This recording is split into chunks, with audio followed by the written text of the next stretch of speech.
Hey everyone, it's Beverly Hallberg. Welcome to a special pop-up episode of She Thinks, your favorite podcast from the Independent Women's Forum, where we talk with women and sometimes men about the policy issues that impact you and the people you care about most. Enjoy.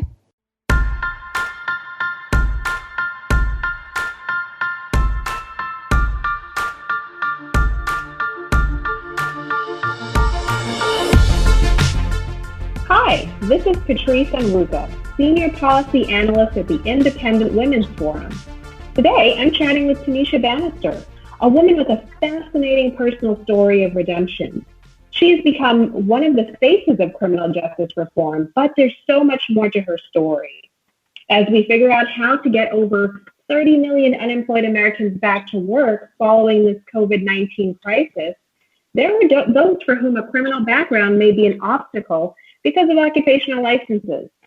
That should not be so. We want Americans who want to work. So with that, Tanisha, welcome to She Thinks podcast. Thank you, Patrice. Thanks for having me. I'm happy to be able to sit and talk with you about the obstacles that we face coming out of being incarcerated, about the occupational licenses. Terrific. Well, before we get into that, I want to know, how are you doing? How are you coping with this crisis? And how is your family? Well, actually, all is well on my end.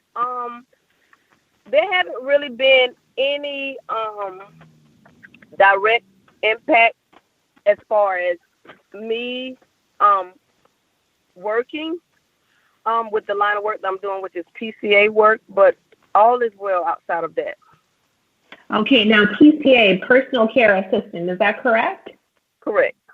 Okay, and are your clients typically older folks or people who have autoimmune issues? Well, actually, I cater to both. The elderly and the other clients I also care for are disabled. Gotcha. So right now, because of that, you're not able to work, but do you think you'll be able to work soon? Well, I'm being told around mid-June. Okay. Well, hopefully, we'll hope and pray that you'll be able to get back to work. I know a lot of folks are hoping so too, but it's one of those situations where I think we're all crossing our fingers and hoping that not only can we get back to work, but that we can do so safely. So I'm praying for you in that regard. But let's talk a little bit about the issue today. Now, for folks listening, I met Tanisha at a White House event, and it's funny, I didn't realize you were the person I had written about months prior in the fall, because you were one of the women who was released from federal prison early due to the criminal justice reform bill. So Tanisha, tell us about your story. How did you end up in prison? I went to prison back in 2002 for a conspiracy charge for drugs. And as you know, the criminal justice system is broken when it comes to conspiracy, because a lot of people get caught up and catch so much time that isn't meant for the ones that's like at the bottom of the totem pole. However, the ones that are there are the ones that get stuck with so much time, when you have the others that's at the top of the totem pole get away for maybe a few years or just completely free. Wow. Now, remind us, what was your original sentence, and then what was it commuted down to, and then how many years did you serve? Well, actually, I was sentenced to a life in prison without parole, because I exercised my right to go to trial.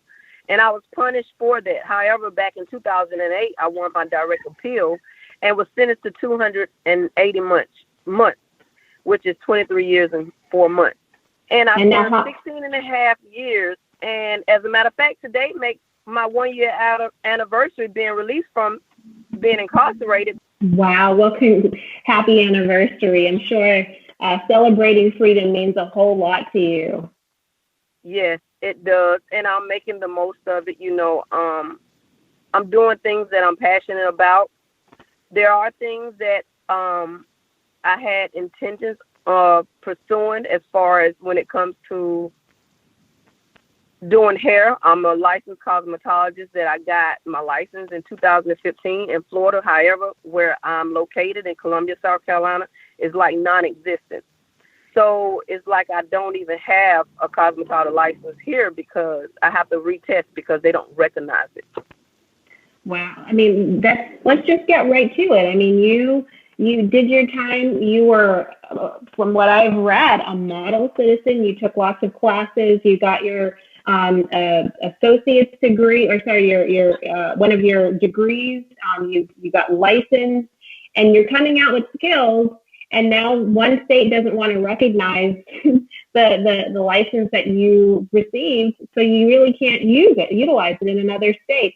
How does that make you feel when it comes to occupational licenses? Is this a fair system? It isn't, and it's unfortunate, but I think things need to change when it comes to occupational license, because how can it not be recognized from one state to another? I mean, I took the class. I did the class for 12 months, over 1,200 hours, and got certified in it. But here I am today, stuck not being able to utilize it because the state I'm from don't want to recognize it. What's interesting is that, your case is not the only one when it comes to occupational licenses in so many industries, from people who are massage therapists to truck drivers. Even in the medical profession, we've seen how occupational licenses, those requirements can either be really costly and time consuming, or they don't transfer from state to state, like in your situation. And so, at Independent Women's Forum, we're trying to bring attention to how this is holding these regulations actually hold people back from working and from opportunity. Have you seen some of your former inmates, friends who've dealt with this issue? Of course. Even individuals that I know in the medical field, sometimes depending on what field you're working in the medical field, your background can be a hindrance. And I don't think that's fair either, because if you are willing to work and live an honest, decent life, and you're going to go to school and get these skills and become certified, but when it's time for you to work, you're stigmatized, and it's like your past is holding you back from your future, and it's unfortunate. So I pray something happens soon when it comes to that. Yeah, I mean, I think what you're talking about is some states, they have these blanket exclusions for people with criminal backgrounds or criminal records, and it doesn't even have anything to do with the job you may be applying for or how long ago that offense happened. Yeah, so I think you're right. And when we look at recidivism in this country, a job, a steady income is the key to keeping people from going back in jail. Is that correct? Exactly. And the fact of the matter is, after so long, people change. You make better choices in life. You're grounded. You've met common ground with who you want to be in life and who you were meant to be in life. And it's like you're stuck because your past is defining who you are at that moment, which is not so. And I believe everybody deserves a second chance. That's exactly right. I love that statement. Everybody deserves a second chance.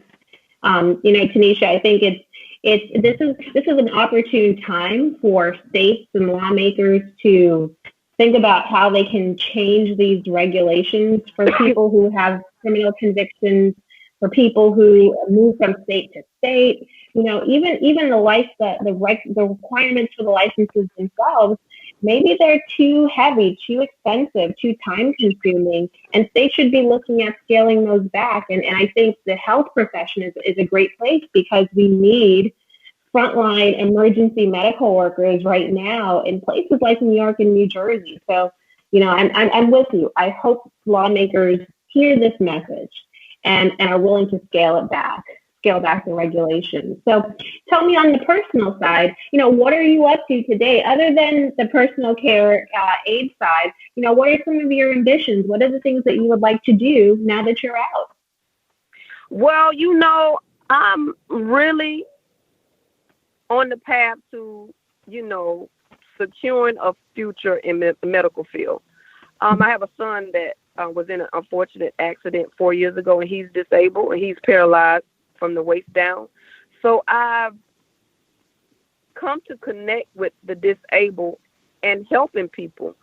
And I'm going to school to become a certified LPN starting in June. And I just hope and pray that I'm able to utilize the license once I get it, because like I said, sometimes your background can hinder you from the future that you want to pursue. And here in South Carolina, unfortunately, it's still one of the states that haven't banned the box. So Gotcha. It's like you're already labeled before you get to the interview because of your background, and you don't have the opportunity to go and present yourself and be honest and forward and straight up front with what your past was and where you are, now. That's an interesting aspect. For those who are listening, ban the box is a policy that asks employers to remove the question on applications about whether someone has a criminal record, they've been convicted of a crime, or anything related to kind of a criminal background, removing that application question so that people can apply and be judged based on the merits of their application, their skills, their background, rather than just on a potential criminal record. I think there's a case to be made for employers really doing that voluntarily. Some people would advocate that government mandate that. I think that's definitely up to lawmakers to decide, but you're right in that there needs to be recognition. People should be judged based on the merits of their situation, of their experience and their background, rather than just assuming that because they have a record, they're not qualified. And that's what we want to get away from. So, Tanisha, with these last few moments, what is a parting message you would like for our audience to hear? Stay the course. Stay true and remain humble. Pursue your dreams. Nothing is impossible. Stand on your faith. Let's not be moved by what things look like. And, God is in control. And all things are possible for those who believe. So I would say, continue to do what it is that you're doing and not be held back from the feeling you may feel of being denied or not being able to succeed because of your past. Mm-hmm. I'm a living example. I've done 16 and a half years. I've been home for 1 year.